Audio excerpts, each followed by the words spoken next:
poursuit sa propagation dans le monde.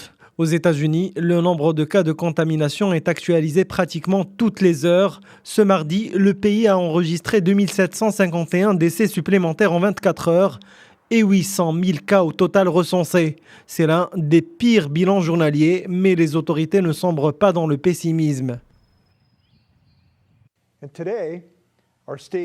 Aujourd'hui, le département de la santé m'a informé que malgré tout ce qu'on entend, la propagation commence à freiner à Washington. Nous avons pu constater cela à travers des données en temps réel représentant le nombre de cas et de morts depuis le début de cette crise.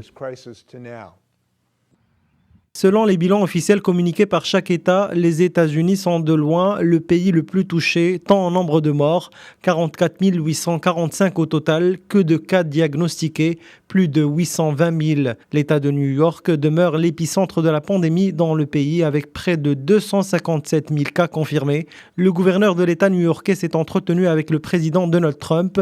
Ce dernier a proposé d'augmenter les tests et d'envoyer un navire hôpital, une aide refusée par Cuomo, qui estime que la capacité d'hospitalisation de son État est suffisante.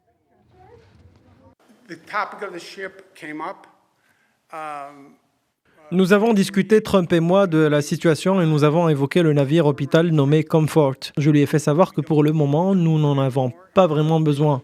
Il faudrait l'envoyer aux États qui en ont le plus besoin.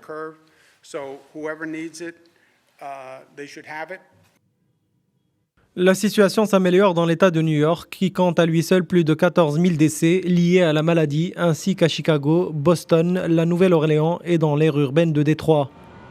Outre les répercussions humaines, les États-Unis connaissent un terrible crash économique. Le prix du baril de pétrole américain est passé lundi en territoire négatif, atteignant moins $38 avant de repasser au-dessus de zéro à la clôture ce mardi.